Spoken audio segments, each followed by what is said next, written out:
had sort of touched on and ended the last half of our last discussion talking about UAPs and talking about aliens, sort of the disclosure process of the US government, what they know, what they may not know. And I thought that it deserved some more attention, some more research, and just an overall longer, more detailed conversation. Yeah, I mean, I've always been interested in UFOs. It's such an awesome topic, and it's crazy. Like, it's one of those things that the more that you dive into it, it gets more insane. Like, the more you look for answers, the more questions that you end up getting. And I guess what we can say is it's the same thing that you said the last time is that this is, and I guess this might be a good place to start. So I think the statement that you said last time was there is, like, this phenomenon is real and something is engaging with humanity. So let me start by asking you, what is this phenomenon? I mean, it depends who you ask what they're gonna say because it's so. When I talk about the phenomenon, I'm talking about basically a higher intelligence or many higher intelligences that engage with humanity and have been for a long time. See, where it gets weird is because, like, some people will just say it's like UFOs and aliens, but it's just a lot stranger than that. Like, sometimes UFOs are, like, associated with paranormal stuff as well. Like, somebody will see a UFO and like a fucking, like, werewolf type creature or, like, Sasquatch, weird stuff. So it seems to me like it's a phenomenon that isn't just exclusive to UFOs. I think it's something bigger. I think it can manifest itself in different ways. So then, in what ways are UFOs associated with it? And why have they become the focal point of the way that we look at the phenomenon? Well, I think it's one of the reasons it's the focal point now is because it's been in the lore of our culture for a while, and it's one thing that the phenomenon does, which has, like, really concrete data attached to it. So if you were gonna start to, like, try to inform the public on this phenomenon, like, what's happening, UFOs would be the one to attach to because it's there's radar evidence that the thing was there, like, there's, a lot of data, like, there's more pictures and, like, military gun cam footage of this stuff. And it's easier for people to grasp, like, that, okay, let's say there's these UFOs that we've known about for a long time, but the government never, like, told us if they're, real or not. Now they've admitted that UFOs are real. Now they call them UAPs just to basically get rid of the stigma.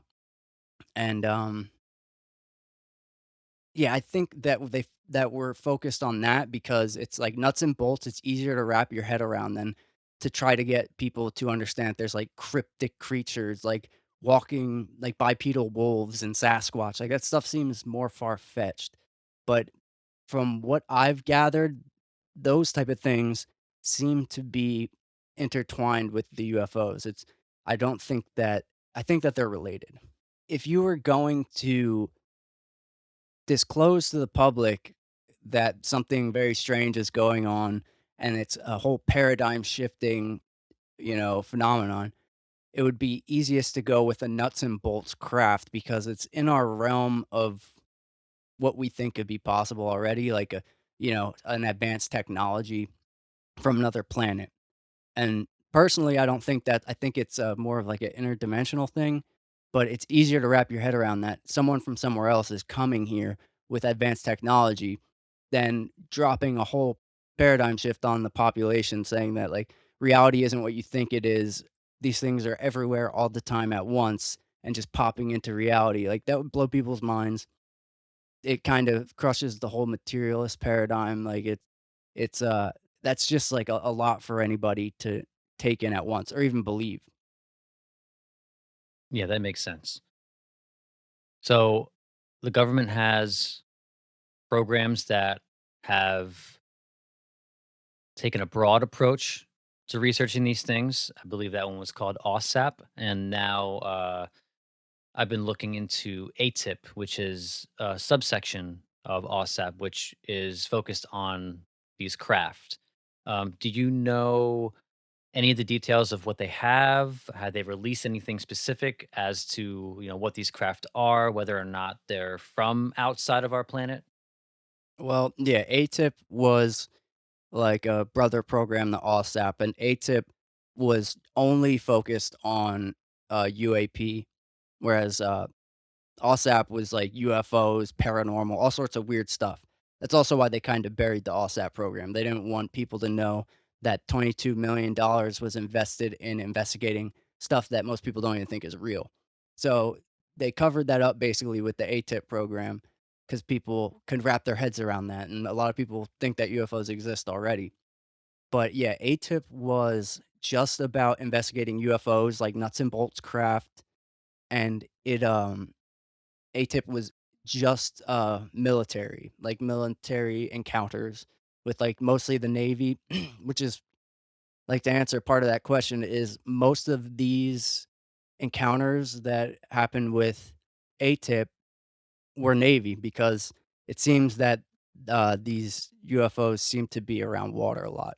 But, yeah, ATIP was where the Tic Tac UFO, video came from, the Go Fast video, um and the gimbal video, the 3 big videos that the New York Times dropped. And you can find those on YouTube pretty easily if you just search um, any of the key phrases that you just mentioned, right? Yeah, those are the ones that kinda got all this started again and got the government talking about this, and this is what, Lou Elizondo, who was running ATIP, he kinda started pushing, to get this stuff released, and he noticed that, none of this information that he was gathering was getting pushed up the chain of command. That was the only way to get it put to the public, so he resigned, and then that gave him the ability to kind of start releasing stuff on his own with groups of, other people that were interested in disclosing. So is ATIP still running? And if it is, do you have any idea of the person who took over? No, ATIP, I think it was shut down in 2017. So yeah, like OSAP was closed earlier than that, and then ATIP continued. And ATIP was like a nonsense program almost. Like when the New York Times originally published their article about ATIP, they said that ATIP was funded with $22 million. But that wasn't true. ALSAP was the program that was funded with 22 million, whereas ATIP was, like, basically not funded at all. It was, like, a very small program. They didn't have much support or anything.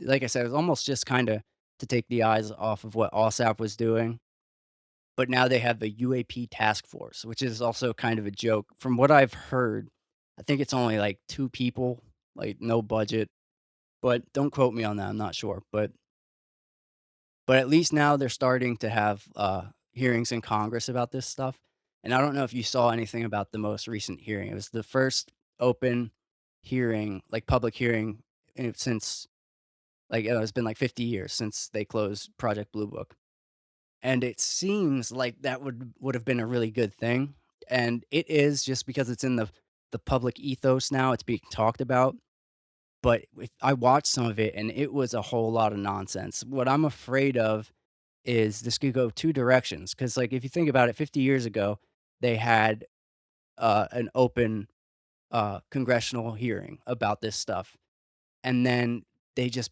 pushed it under the rug, and we haven't heard about it since.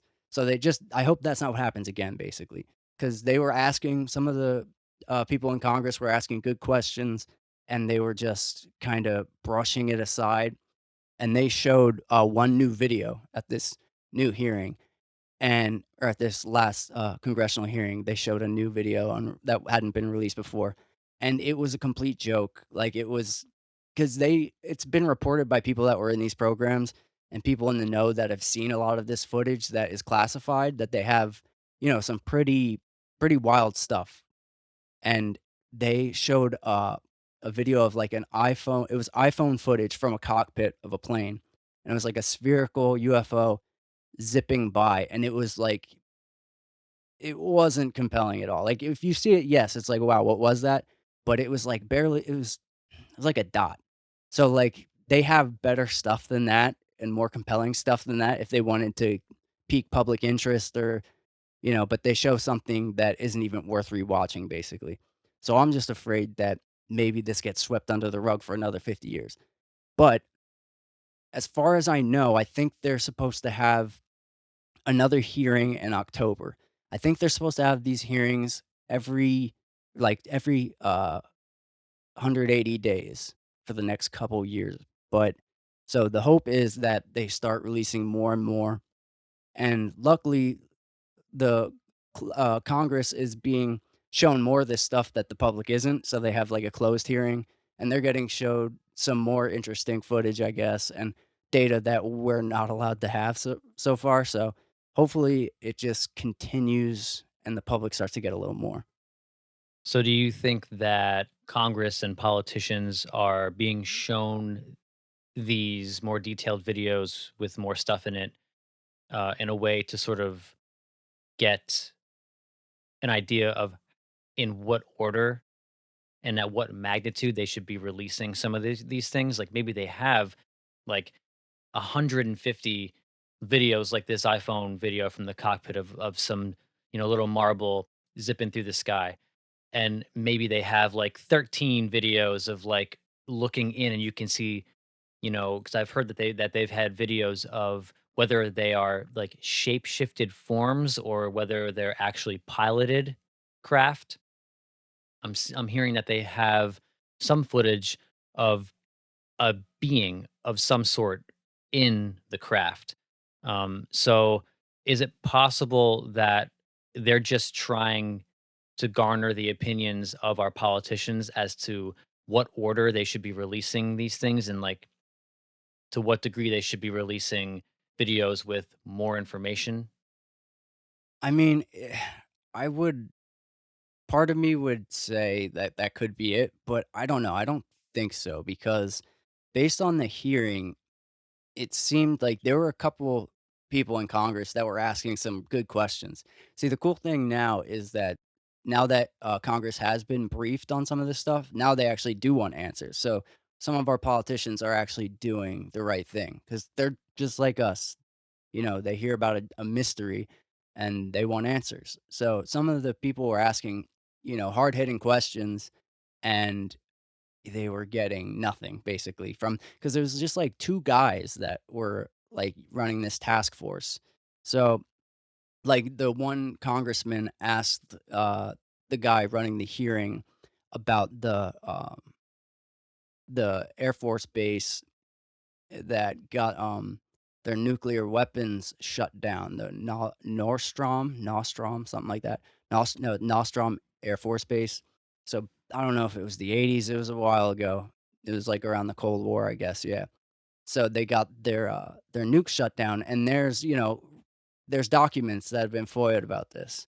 So, documents have been released that this was a real event that happened, and that's a big deal. So, if, like, there's a UFO sighting above a military base, and then all of our nuclear arsenal at that base starts shutting off, and that should be a big deal. And when they were asked about it, they just said, they don't know, like, I don't know what you're talking about, this and that. We didn't look into that.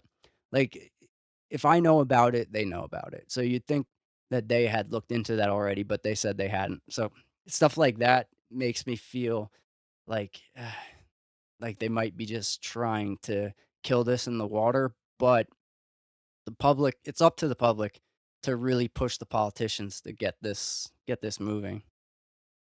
I have to say, one of my favorite UFO encounter stories is the one where a UFO it apparently landed in front of a school in Africa, and a bunch of these kids came out and they said that they saw a being come out of the craft, right? And it telepathically imprinted extremely wise lessons and information into like the children's heads.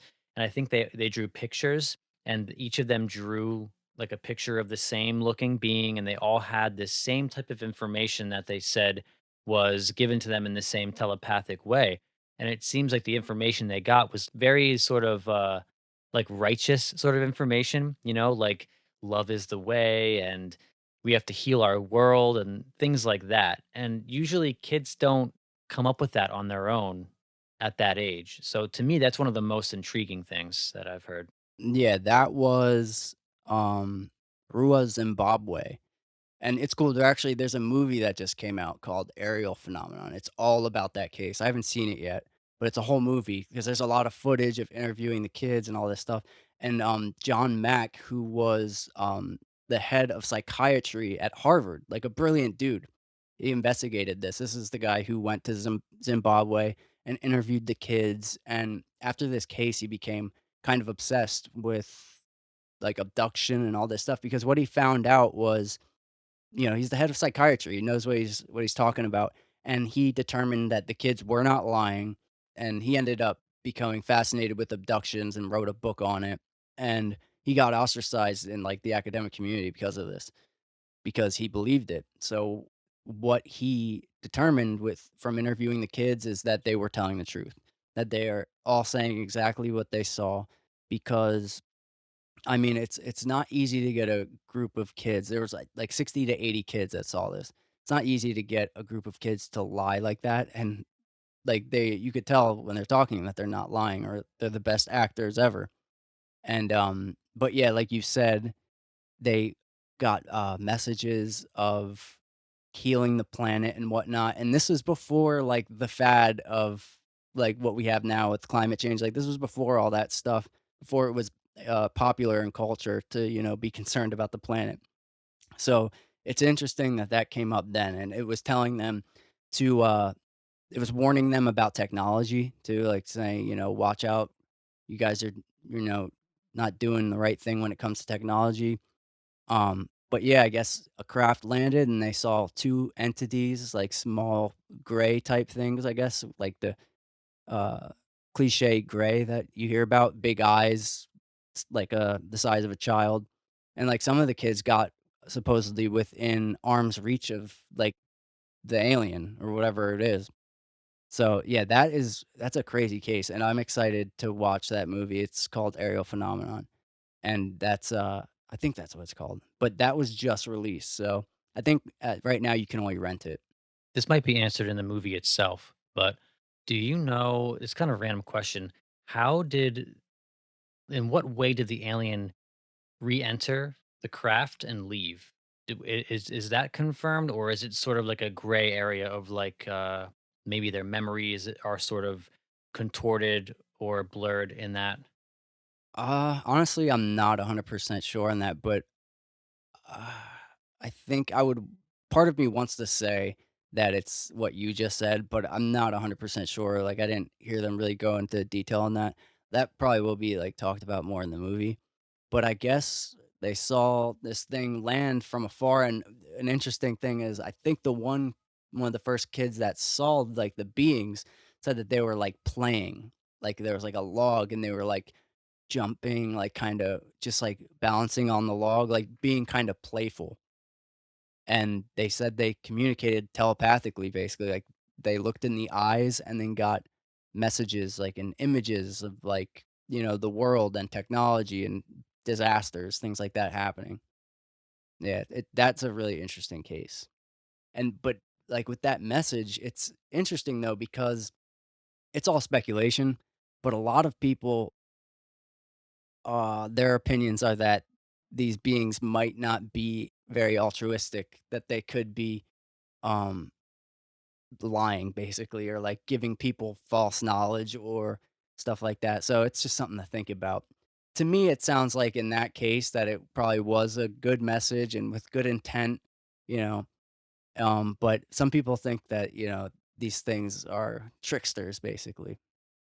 I mean, you can't blame them because there's a lot of trickster archetypes that exist within other non-ordinary states of consciousness and paranormal, supernatural things that we can experience, like psychedelics, obviously.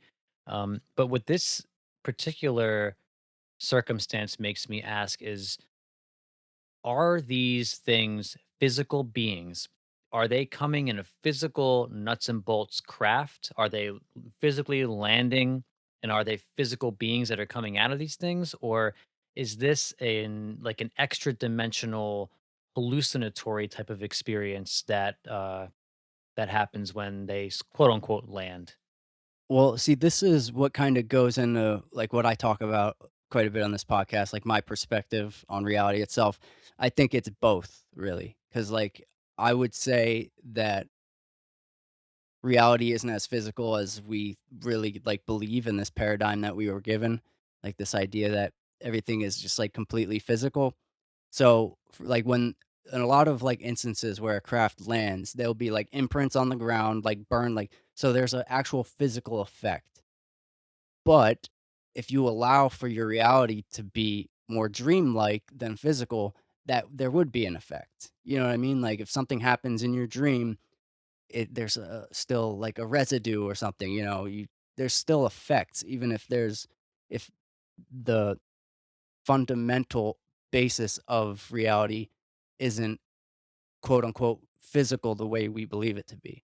Physicality still exists as like as a property or as something that we experience with one of our five senses, with our touch. Like we feel physicality and physicality exists. So I'd say it's both because personally I think that they could just it might be that they're just popping into our reality, like, from a higher frequency, like a higher dimension, so they could materialize, like, right in front of you. Like, a lot of people say that they wake up in their beds and there's beings in their room. Like, people brush that off as, like, sleep paralysis, but we don't know anything about sleep paralysis either. So, based on a lot of what experiencers say is that it seems like these things can just materialize, and they don't abide by, like, Newton's laws or all that stuff. It's very strange. So I think it's could be, like, physical in a sense, but also not at all, you know? I like the idea that they sort of exist right in front of our faces at all times, similar to what you hear people talk about when they talk about ayahuasca or shamanism, DMT, a lot of these psychedelics. They seem to like lift the veil of what you're able to perceive with your senses, and it's like the information can information that was normally blocked out by the particular brain chemistry that we have. Because I mean, if you look at our brain chemistry, all it is essentially a particular balance of chemicals that create this hallucination that we're seeing right now. And if you alter that chemical balance in any way, you can put caffeine in it, and you're gonna have a different perceptual experience. But if you put something as insane as DMT, psilocybin, or something like that into your brain, um, it's not out of the question that it could throw that chemical balance off so much, or maybe not throw it off because that kind of seems like a negative connotation, but it could alter your chemical balance so much that it could literally expose your senses to a higher degree or a higher multitude of information. Yeah, it's like I'd say it's like tuning into, like, a higher frequency that allows it knocks down the barriers that we have or that when we're limited to our five senses and we're limited to, however much our eyes in this state can see. Like, so it's when you look into the fact that time isn't what we think it is, that all time is happening more parallel than linear. So like everything is happening at once eternally. It would allow for you to, you know, basically time travel in a sense because it's all happening at once anyway. But just like living or like tuning your consciousness to a higher frequency would allow you to perceive things that seem to be impossible, or like for instance, like you smoke DMT, you could encounter entities, and then people want to say, well, is that real or is that just your mind? And I would say that yeah, it's both really. Because how can you discount the reality of what your brain chemically is telling you? Because all we define as reality is what our brain chemically is taking in and telling us is what's around us. So if something quote unquote feels more real than this when you experience it, then how do you put a value system on what is real, what isn't, what's more real, what's less real? Because like, what does less real mean? Yeah, it's this is where, in my opinion, the materialist paradigm kinda just doesn't work out because if reality is only the chemicals in your brain, then every state I think every state is real, but for some reason we prioritize just a certain waking state of consciousness when consciousness is constantly changing anyway. I mean, you're like, if from a materialist view, like, your brain chemistry changes just as your mood changes. Like, your consciousness is constantly changing, and it's a different chemical soup at all different times. And you take a different drug, it changes the soup, and then suddenly it's supposed to not be real. So say we assume that let's stray away from the fact that these things may be a product of our consciousness, and let's just say that they are real physically in this world. To me, it seems like the most ideal place that they could possibly be that makes the most sense for me would be in the oceans, underwater. Most people think that they're outside of our planet and outer space, which is definitely a possibility as well. But again, these are two of the deepest unknown physical places in our existence: the deep, deep ocean and the deep, deep space. So, in your view, do you think that there's a higher likelihood that it's in either of those places? Maybe they're in both? I think it could be both, and just to clear it up, like, I think that they're a product of consciousness clearly, as everything is, but that doesn't mean that they can't be physical in the way we perceive physicality. So just because I'm just looking at it from maybe a different paradigm, but I'm not saying that they're not real in the sense of a physicalist would say what is real. It's still real. Like I said, it still leaves the imprints in the ground. Um, but yeah, I mean, I think that they're here all the time. I think that I mean, according to people in the know and like military people, they're seeing these things consistently. It's not like once a year they see a craft. It's like every week they're seeing them. And they know there's hot spots, and the hot spots are often in the ocean. And the hot spots are often places with like an intense electromagnetic field too. So that's one way that they find these hot spots.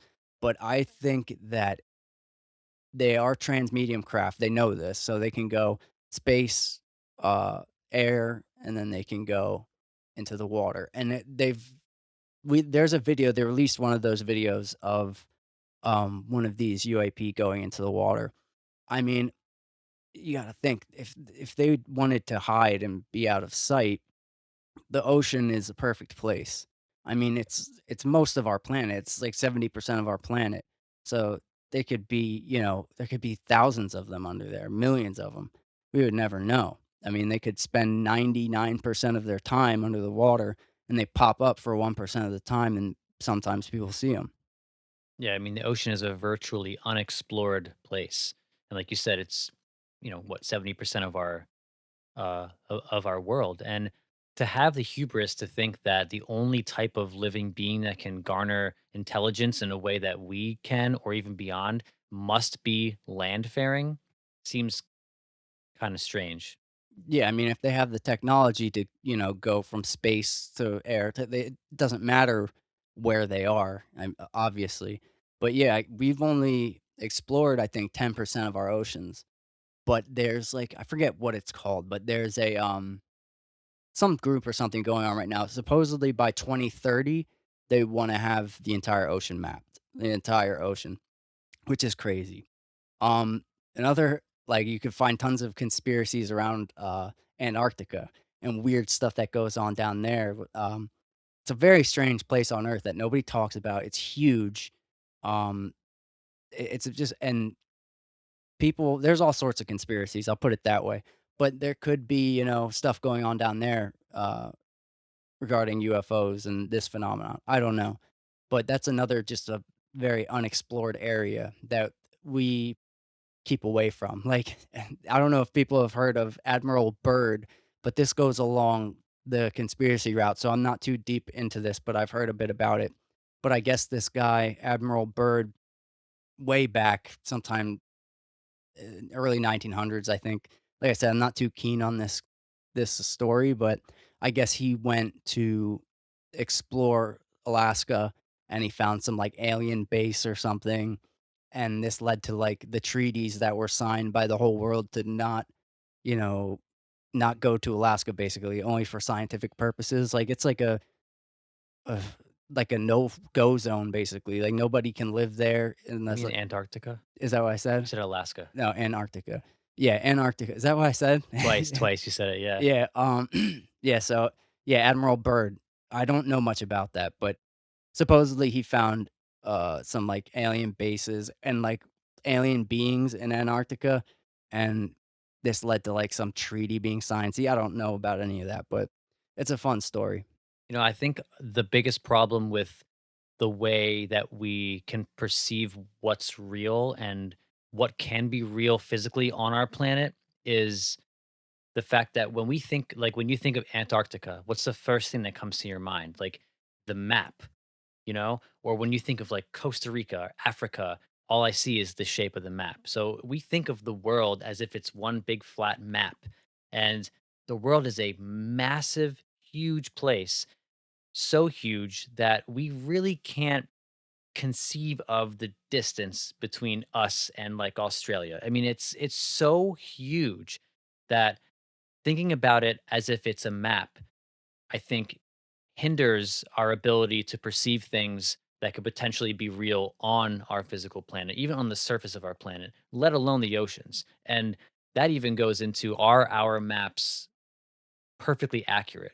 And I mean, it's probably safe to say that they are because we have like lots of scientific things going on that are based off of like longitude and latitude, GPS location and things of that nature. So it seems that our maps probably are like pretty accurate, but I think thinking about things in terms of size and shape, in terms of how they look on a map, limits our ability to perceive like what's possible on the planet.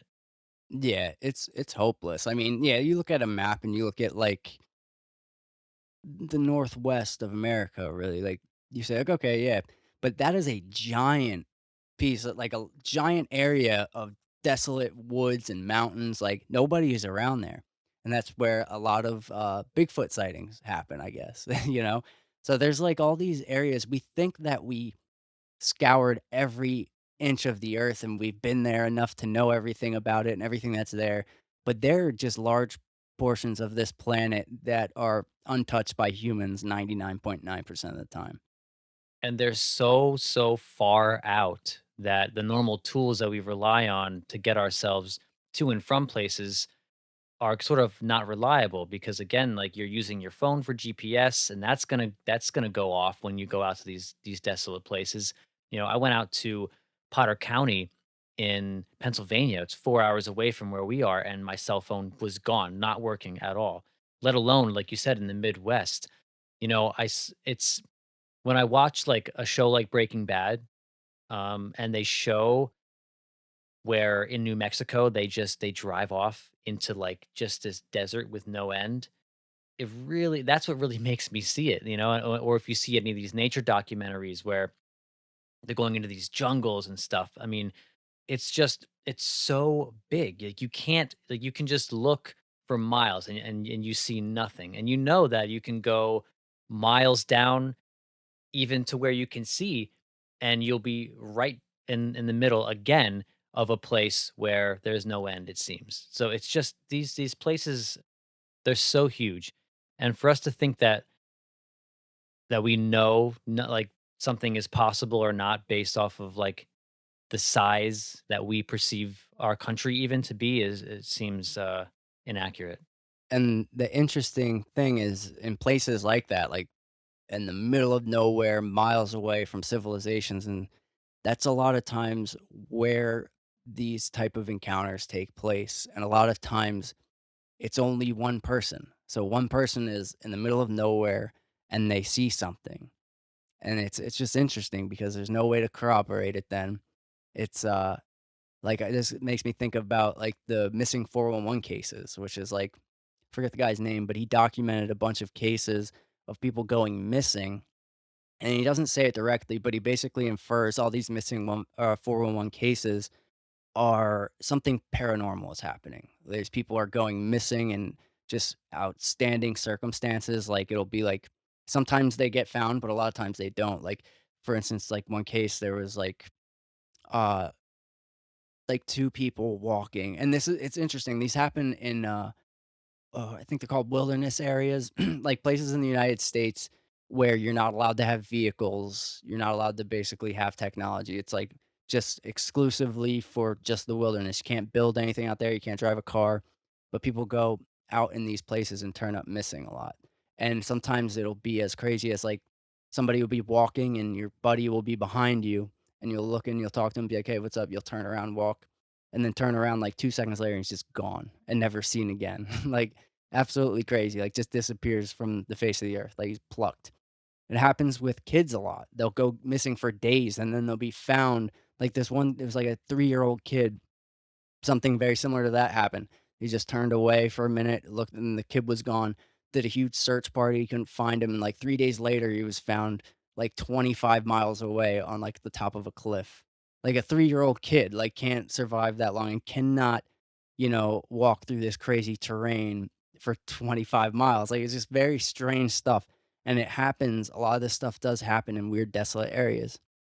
And this is just me thinking, but I talked about the other day, we talked about, how reality could be a collective conscious. Like we create our reality based on what the collective believes to be possible.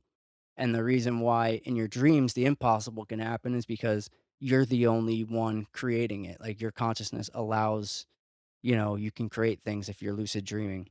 So like maybe if you have somebody alone and like just very like it maybe it allows these things to happen easier because there's less of a confirmed belief system around them to stop it from happening.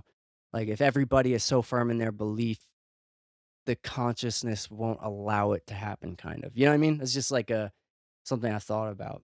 It kinda makes me wonder, do you think that there is like, so say we have, like, a shared collective, we generally have, like, a shared goal in mind, and a shared agreement as to what life is, to what we're supposed to be doing. So do you think that these beings, whatever they may be, do you think they also have, like, a collective, cohesive goal? Or do you think there may be multiple factions, some that might be malevolent, some that are benevolent? And how do you see that playing out?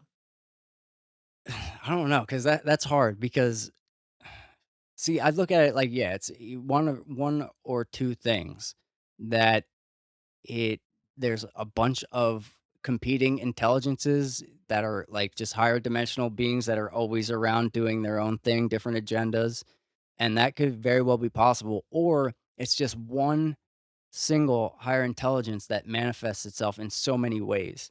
Because in my opinion, it almost seems like it's the latter, that it's one, but it seems more probable that it isn't. Just probabilistically, I would think that there would be if it allows for one, it would allow for many. But it's just interesting that a lot of strange things that are completely what we would think are different, like UFOs, uh, cryptic creatures like bipedal animals, like weird dinosaur-looking creatures, poltergeists, just strange things. They're all like they're seen with like Skinwalker Ranch is a perfect example. Like they see UFOs there quite a bit, but they also see weird animals that walk on 2 feet or, like, things that just, like, portals open up, like so that's a place that, you could say maybe it's one, intelligent entity manifesting itself in a bunch of ways and, like, this is another place that has kind of a trickster element, or it could be a place where maybe it's just like the veil is thin there, so you can see all these different things that are unrelated happening from, like, different dimensions or whatever. And another thing based off, like, what I even just said is why it's interesting is, like, the collective belief forming reality. So you get people going to a place where they believe this stuff is possible, and then maybe that allows it to happen more, like, so if you get even non-believers going there, somewhere in their head, they believe that it could be possible, and maybe it opens people up to see through that veil or something. So, I'm not saying I don't think I believe that to be the case, but it's interesting to think about. Um, but if I had to guess, I would say that it might be, one phenomenon manifesting itself in many different ways. And do you think this has something to do with our perception or conception of God, spirituality, and maybe the places that we visit when we experience psychedelics on a deep level? It's hard to say because I think, like, you have the thing itself, and then different people are gonna put their own beliefs over it. So, like, in Native American tribes, they see this stuff, and they have their own, like, spiritual stuff connected to it, and, like, based on the phenomenon that changes their spirituality and their rituals. So, I think it can be either, really. I think that it is connected to some spiritual aspect, but it doesn't have to be necessarily. It kinda depends on the individual experiencing it, I guess you'd say. But I think it could be interpreted that way. And as far as psychedelics go, I think that there's probably some sort of connection just because if everything is consciousness related and these things are happening on a frequency that we're not quite tuned into all the time in our quote unquote like standard waking state of consciousness, I guess changing that state would open you up to things outside of what we'd consider normal. So there's got to be an aspect to it there. But I think interesting thing to look at is like indigenous tribes and like actual like spiritual people, how they a lot of them look at the phenomenon as a regular part of life. Like, there's not a huge stigma around it like we have. There's, like it's normal to them, and they have stories to, to explain it, even if they're not true, I don't know. So that's what I mean, if it's there, it depends on what you place on top of it, I guess. It's like right now you have our popular culture putting on the idea that it is aliens from outer space coming here with technology, whereas, like, an indigenous culture might say that, they've always lived there and it's been a part of their culture forever, and it's like a spiritual thing. So I don't know. So any inclination is probably incorrect. Anything that's projected onto it in terms of like thematically from a human perspective is probably not quite accurate, I would think, right? Yeah, I mean, But then again, in this realm, what is accurate? That's the problem. Is I think we're constantly looking for verifiable accuracy of what something is or what something isn't, and this this phenomenon seems to just break that whole concept in half. yeah, I mean, a lot of people interpret it as a higher intelligence that's trying to show us something. Like it's teaching us something. And what I think if you ask me about that, I would think what it's teaching us is that reality isn't what we thought it was. Basically that we need a paradigm shift. We need to see what's happening and understand that we're not looking at it right, right? Like right now we're not understanding what's actually going on. And people say also, people will look at it like they're showing us technology that we have to see it to believe it to be possible and then ultimately create it ourselves. Like, you look at the like, let's say something crashed in Roswell. It's like the myth of Prometheus. Some people call it the gifting site. So, like, that they put it there for us. It was a gift, like, stuff like that. So, I think that it's showing us something. A lot of people that have experiences, like, on these Navy ships, like, there was this one, the USS Russell, I think it was 2019. This was an incident where 10 Navy ships at the same time were swarmed by 100 UFOs, like, all different shapes and size, like, weird shit, like, they called it, it looked like a performance. Looked like they were like, a performance was being put on for them, like, they were being shown something. Like, this intelligence wants us to know it's here. It's, like, showing itself to us, but in a very delicate way, not in a way that it's just going to show up, like, on the White House lawn and all that. It's doing it meticulously. It's very interesting, and I think that it is showing us something, and I think mainly that we have our reality, we don't have it right. We need to change the paradigm that we live in.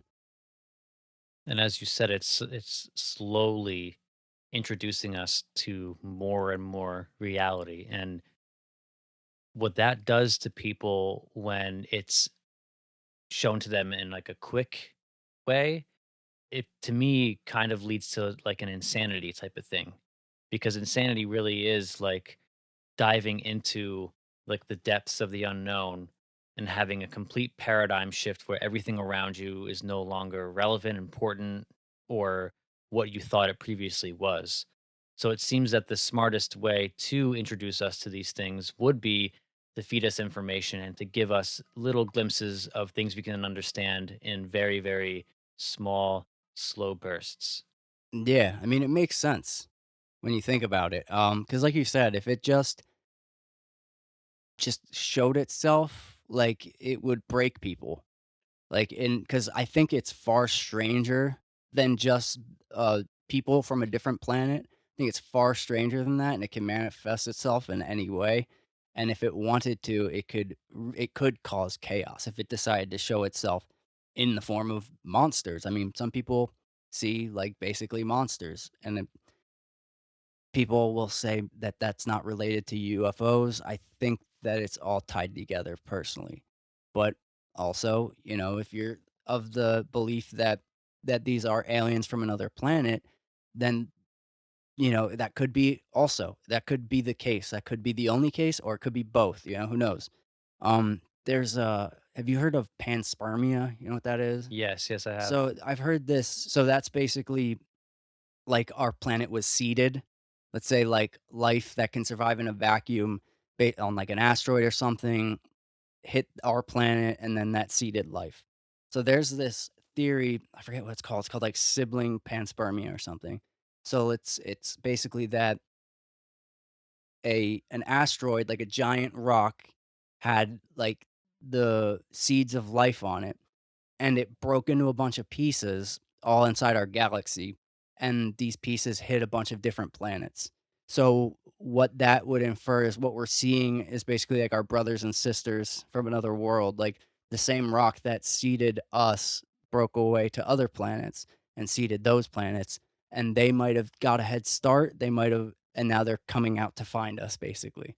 So that's a cool theory if you're thinking about if it's aliens from a different world, like that there are basically our brothers and sisters. Maybe they were seeded, a million years before us. Maybe, that's an interesting one. Have you heard of it's what I like to call pansporia, where they say because mushroom spores can survive the vacuum of space. So they say that certain mushroom spores may have done the same thing, broken up from asteroids and comets and have come into our atmosphere, crashed into our Earth, and caused psilocybin mushrooms to pop up. And of course, on a podcast like this, you're going to hear a person like me say that because it sounds awesome, and I want it to be true. But it seems like it's possible, you Well, know. isn't weren't mushrooms the first life basically? In that didn't weren't mushrooms, as far as I know, I think that they were here the longest and basically we're all kind of from the mushroom. They say that in the evolutionary tree, we branched off from mushrooms about 650 million years ago. So mushrooms have been here. Certain mycelial networks and bodies have been here before plants. Right. Before many animals. So I Probably mean, the first life on the planet. I mean, we couldn't know, but or maybe it could be the first life on land because I think the first life would probably have to be in water because I think water is necessary for everything, especially the emergence of life. But yeah, I would think that it's possible that mushrooms could be the first life that we're on that's on our physical mhm. plane here. Mm. Yeah, and you think about that, it just makes me think about the intelligence of plants and fungus, like, it's crazy. We talked about this a little bit, but you were saying how how you look at plants in a certain way. Why don't you, go tell me about that? My favorite quote in the world that I like to say, and I think it was a Terrence McKenna quote, is "The plants are in charge." Yeah. To think about intelligence as a concept and to apply it to plants blows our entire paradigm of what intelligence could possibly be. Um, I posted this on our Instagram not too long ago. It was a quote by Paul Stamets, and it was something along the lines of mycelial networks are the internet of the plant world. And it seems that plants communicate chemically, not through language like we do, but they communicate chemically through mycelial networks that permeate the ground. And just to think about that for a second, to think that there are different forms of communication that use mathematics and science as a form to like distribute ideas, energy to plants that are stagnant.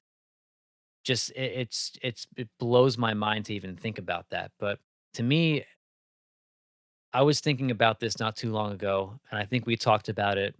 Um, is if you look at like a tree, like a tree might be like the ultimate form of evolution. Like maybe these energetic moving forms that we call bodies and biological entities, maybe as we evolve, we become more like a tree or more like plants, where we become a stagnant, stationary form of energy distribution for the betterment of the earth itself, as opposed to running around the earth, altering our environment in order to progress our species. Maybe the highest form of evolution is not to progress your species, but to help to progress the overall prosperity of the earth itself. And to me, that's what it seems like the goal of being a plant is.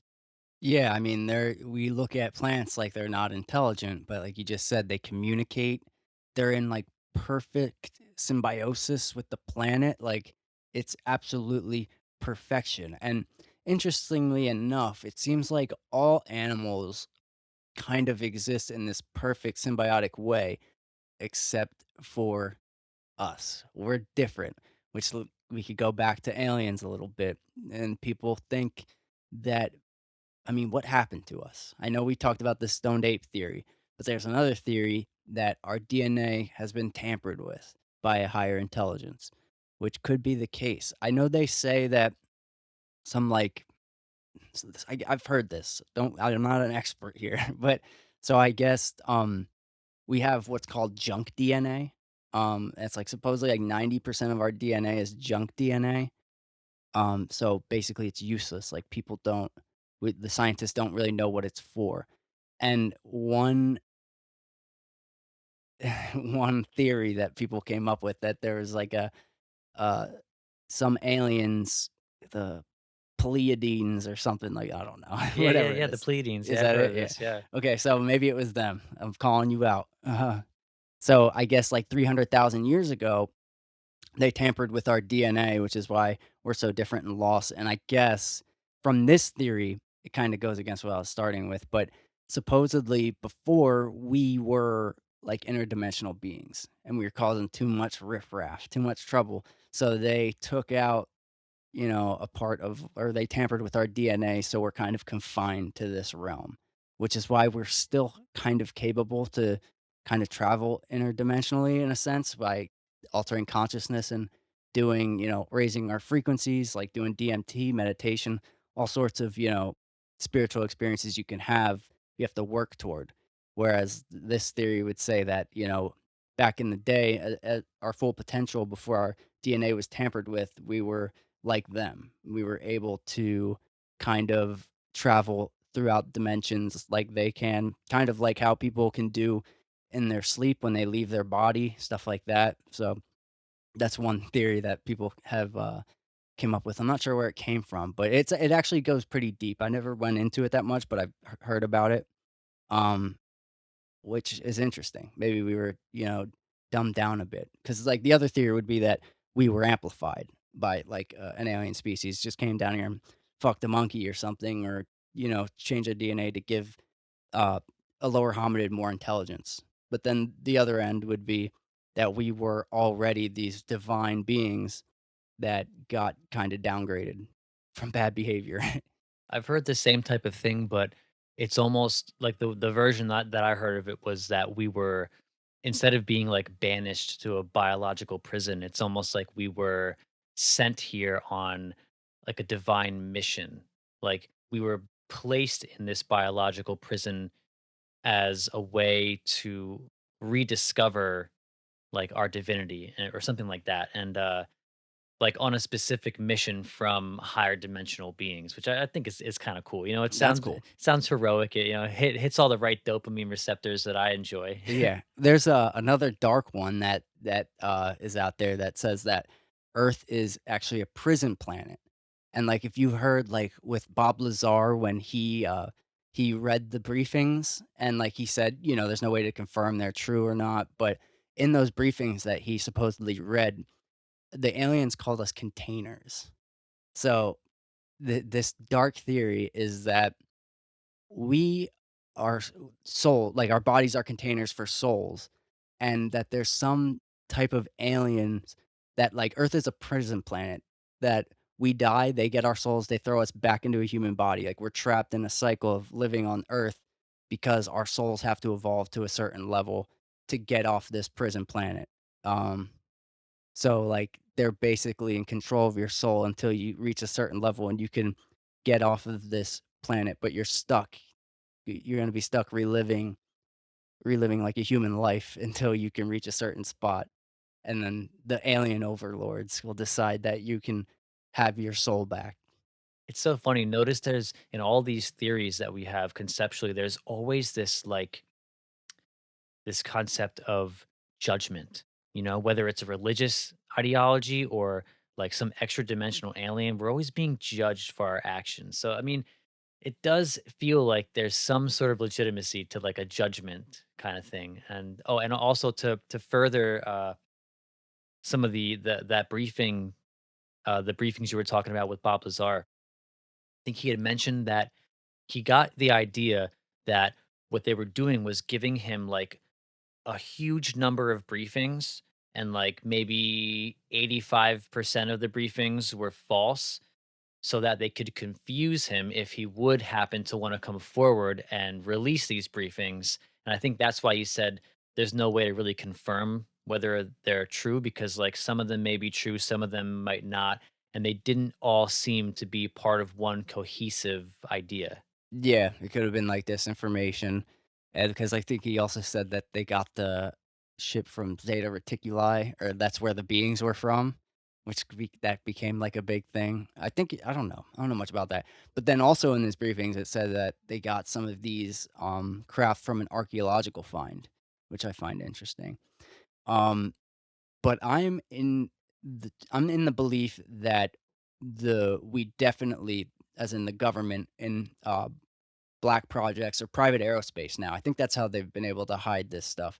I'm almost positive that we have craft because when you start looking into it, the evidence says so, like definitely. Like, and they've been able to keep it private because it's not with the government anymore. It's in private aerospace, like these billionaire companies down in dungeons basically with this stuff that can never be seen or released. Like it's you gotta think about it, like, if you think nukes are protected top secret, this is the holy grail on Earth, like, these things are it they're supposedly trying to, you know, replicate it and try to recreate the technology with no luck, is basically what the word is, but we know for a fact that they have material. They say material.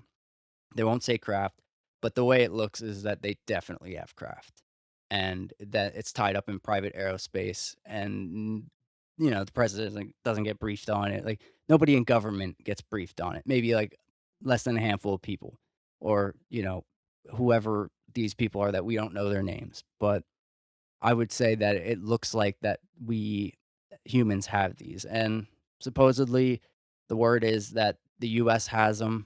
I don't know how many. China doesn't, and Russia does. So, and that's one of the reasons why China is all up in our shit, trying to always peek at our technologies and stuff. So I think a big thing that was going on in the Cold War too. That is kind of like an unspoken race to figure out. I mean, it's still going on now between us and Russia to figure out this technology. Um, shit, I forget what it's called, but there's some new technologies that, we're mastering now that supposedly came from, these materials, these exotic materials, and it's like this certain kind of metal that they're perfecting now, and I can't remember what it's called, but it's really crazy, but supposedly that this stuff, this came from exotic material from a craft. And I wonder if this exotic material is something that was created using materials from Earth, elements from Earth, maybe new elements. Because, like we were saying, it may or may not be from outside of our world. And if it is from our world, then we would have to conclude that there's some way that we could make this stuff as well. Yeah, I think from what I understand that this stuff is of, like, the same materials that we have on Earth, it's just the way that they atomically structure it. So, like, the way that these metals are put together at an atomic level allows them to do crazy stuff. It's, like, just so intricately put together, like so they're in possession of, like, little pieces of material that were supposedly from crash sites, like, just look like rocks basically from, like, a blown up craft, and then when they look at it, like, the isotopes are so, like, intricately layered with different kinds of metals that in some of the cases, they would say, like, "We can't really do this," and in other cases, they say, "We could do this, but to make this little piece would cost, like, $1,000,000,000." So it's not really in our capability, from what I understand, to build something large out of some of these materials. It's just too out of our physical science capabilities. But yeah, one thing I don't know what that metal is. I don't know if you look it up. It's really cool, but I can't think of the name. But what we didn't really talk about yet is CE5, which is it stands for Close Encounters of the Fifth Kind, which means I think Close Encounters of the First Kind is you see a craft. Close Encounters of the Second Time is you see a craft and it left behind like physical evidence, like imprints on the ground. Close Encounters of the Third Kind is interaction with a being, I think. Fourth is, like, abduction, I think. But anyway, Close Encounters of the Fifth Kind is where the human where we make contact, where you initiate the contact. So, supposedly, through, like, meditation, certain meditations you can do that, summon craft, and there's videos of people doing it. I haven't done it. I don't recommend people do it because what I know about, like, the hitchhiker effect, which we didn't really talk about either, but you don't know what you're summoning. So, like, if you're not an electrician, don't play with electricity, that type of thing. Um, but supposedly people can, you know, sit in a group and focus their energy on their, like, location and do some certain special type of meditation and summon craft in the sky where people will, like, see a light pop up, like, right overhead. There's videos of people doing it. It's interesting. I don't know. What do you think about it? I feel like it's one of those things, like any kind of paranormal experience, that you have to do it for yourself to experience it. But like you said, it's like people who have talked about it always describe it as something to not fuck around with, to not do willy nilly. Like you said, if you're not an electrician, don't mess with electricity. And I mean, I've been to some pretty crazy places with just, some simple brain chemistry and meditation as well. So I can't discount anything people say about places you can get with your mind. But it seems like the kind of thing that I would have to experience to, like, believe whether or not it's true in the way that we define truth in this, like, physical agreement we have. Yeah, part of me wants to try it, the other part doesn't. Um, Maybe I'll try it someday, I don't know. Do you have to be in a particular type of environment? Like, does it have to be like a a place void of buildings and cities and things I like mean, that, right? basically, you wanna be somewhere where there's no light, first off. You want it to be dark, um, somewhere a place that's dark and you can see the sky. So, not a bunch of city lights, not a bunch of buildings. You wanna be somewhere kind of wherever you think would be a good place. Like, you know what I mean? Somewhere quiet, isolated, uh, you know, just keep it spookier than it has to be, really, like, yeah. So if you find a spot like that and it's better with more people, I guess. I mean, if you think about it, it'd supposedly create, like, a bigger signal if everybody is, like, putting it out, and a big part of it, I guess, is there can't be fear. Like, if somebody in that circle is scared, it won't work. You have to be full of righteous intent, basically. You gotta really be putting it out there and actually wanting it to happen instead of, like, one person in your circle being like, "Oh, shit, I don't want this to actually happen. It's gonna be scary." Like, kind of what I keep going back and talking about is you need absolute belief and intent in order to allow something to happen. So it's something interesting that maybe I'll try. I wouldn't wanna try it alone. First, I supposedly it's better with a group anyway, but I don't want a hitchhiker, that's the thing. I don't want, shit materializing in my room or something, you know? You mentioned the hitchhiker effect. Can you explain a little bit more about what that is and how that can come about? Yeah, so, I mean, it kind of originates from Skinwalker Ranch, but it's not exclusive to Skinwalker. This is like a recorded, feature of the phenomenon, basically. So, like, I'll just go to Skinwalker. A lot of people that were there who had an experience on the ranch later ended up taking it home with them. So they'll have an experience, and then some of these people were from Washington, D.C. So they had an experience on the ranch, terrified them, and then they went back all the way across the country to the East Coast. And then stuff started popping up in their house, like orbs or like lights above their house. And it's interesting, if you talk to the people who investigated it, they say it behaves like a virus.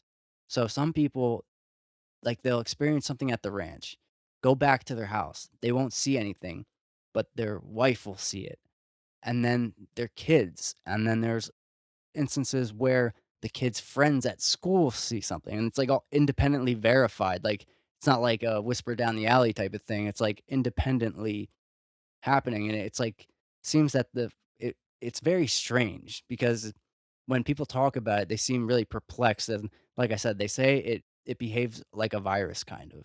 So, basically, if you have one of these experiences, it's very possible that you've opened a gate that you can't shut, and it's gonna keep happening, and then it could even happen to the people around you that you love. And it seems that there's not a it doesn't matter how far you go, it's not a distance thing, because like I said, this person brought it all the way, across the country. Like, it came from Skinwalker Ranch to Washington, DC, and a lot of these guys were, like, hardened military guys too, which is kinda crazy. Um, but it happens to a lot of people, and like I said, it's not exclusive to Skinwalker. This happens to people just wherever. Skinwalker just happens to be a hotspot that was studied. So Skinwalker isn't really special. It's special in that it's one of these places that had money put into it to be investigated. So I think it's important to say to be careful out there. And if it were me advising on any of these kinds of things, like wait for more information to come through about what's going on. Because when you hear people talk about it, like you said, people in the know, when you hear them talk about it, they say, like, I think Lou Elizondo, he said, when asked, how do you think people are going to react? How are they going to feel when all this information is released to them? And he said somber, but then he corrected himself and sort of said sobering. So it feels like there's a lot of important information out there that hasn't been released to us yet that we would need in order to like responsibly delve into this, because I look at psychedelics in the same way. Like you have to responsibly dive into these things and These things. these things, yeah. But dude, I think you're right, and especially, like, when you compare it to even psychedelics in a similar sense, it's like this phenomenon seems to be putting on performances and showing people something about reality, and it's an unknown, and it's some that's like, what do we fear most as humans? We fear the unknown. So that's why psychedelics, they show us a truth, they show us something that is unknown, and, for some reason, that's what brings the most fear out of us, and it goes for this phenomenon too. It's unknown, but I think, like psychedelics, there's an aspect of truth happening. Something is being shown to us, same way as when you're taking a psychedelic. And for some reason, we don't wanna know the truth because it's too scary. We can't handle it. Like, we want to let our ego run the show and live in the reality that we created and just keep everything else out. But the unknown is that's where the good stuff is at. It's where it's all happening. Yeah.